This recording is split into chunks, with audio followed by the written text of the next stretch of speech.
తెలంగాణ స్పీకర్పై supreme court serious. 3 వారాల్లోపు నిర్ణయం తీసుకోండి, లేదంటే కోర్టు ధిక్కరణ చర్యలకు ఉపక్రమిస్తామని హెచ్చరిక. ఎమ్మెల్యేల అనర్హత పిటిషన్లపై తెలంగాణ స్పీకర్కు సుప్రీంకోర్టు హెచ్చరిక జారీ చేసింది. ఎమ్మెల్యేల అనర్హత పిటిషన్లపై 3 వారాల్లోపు నిర్ణయం వెలువరించాలని తెలంగాణ స్పీకర్కు హెచ్చరిక జారీ చేసింది.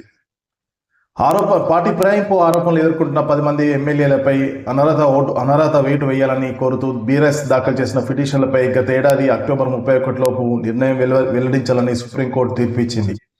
దాన్ని ఉల్లంఘించినందున అసెంబ్లీ స్పీకర్ గడ్డం ప్రసాద్ కుమార్ పై కోర్టు ధిక్కరణ కింద చర్యలు తీసుకోవాలని కోరుతూ MLA Padi Kaushik Reddy, BRS working president కేటీఆర్లు గత ఏడాది నవంబర్ 10న పిటిషన్లు దాఖలు చేశారు.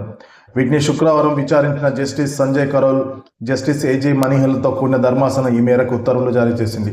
జనవరి 16న ఈ కేసు విచారణకు వచ్చినప్పుడు పెండింగ్ పిటిషన్లపై స్పీకర్ను నిర్ణయం తీసుకోవడానికి 4 వారాల సమయం ఇవ్వాలని సీనియర్ న్యాయవాది అభిషేక్ సంఘీ ధర్మాసనానికి విజ్ఞప్తి చేశారు.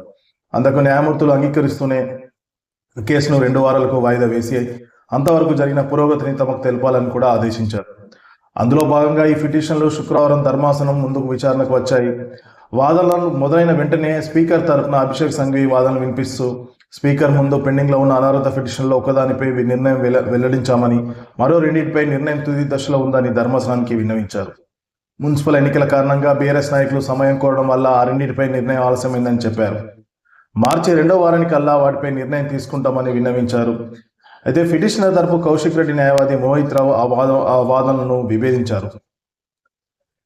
స్పీకర్ న్యాయవాదులు వాస్తవాలను వక్రీకరిస్తున్నారనేసి మోహిత్ రావు ఆరోపించారు.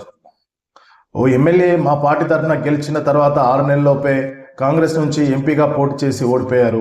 ఇప్పటికీ మా పార్టీలో కొనసాగుతున్నారు. ఏమాత్రం విచారణ అవసరం లేకుండా నిర్ణయం తీసుకోవాల్సిన ఈ కేసులో ఇంతవరకు జాప్యం చేయాల్సిన అవసరం ఏముంది? మరో ఎమ్మెల్యే కుమార్తె కాంగ్రెస్ నుంచి ఎంపీగా పోటీ చేస్తే ఆమె తరఫున ఆ ఎమ్మెల్యే ప్రచారం చేశారు. ఇందులోనూ జాప్యానికి కారణాలు ఏవి అని ధర్మాసనానికి దృష్టికి తెచ్చారు.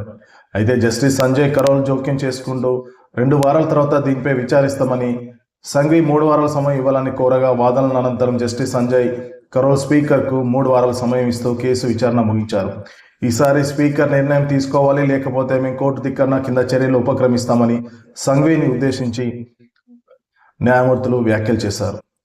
అలాగే ఈ కోర్టులో జరిగిన వాదనలు ఆధారంగా రీల్స్ చేయవద్దని న్యాయమూర్తి జస్టిస్ సంజయ్ కరోల్ పిటిషన్ తరపు న్యాయవాది మోహిత్ రావుకు సూచించారు.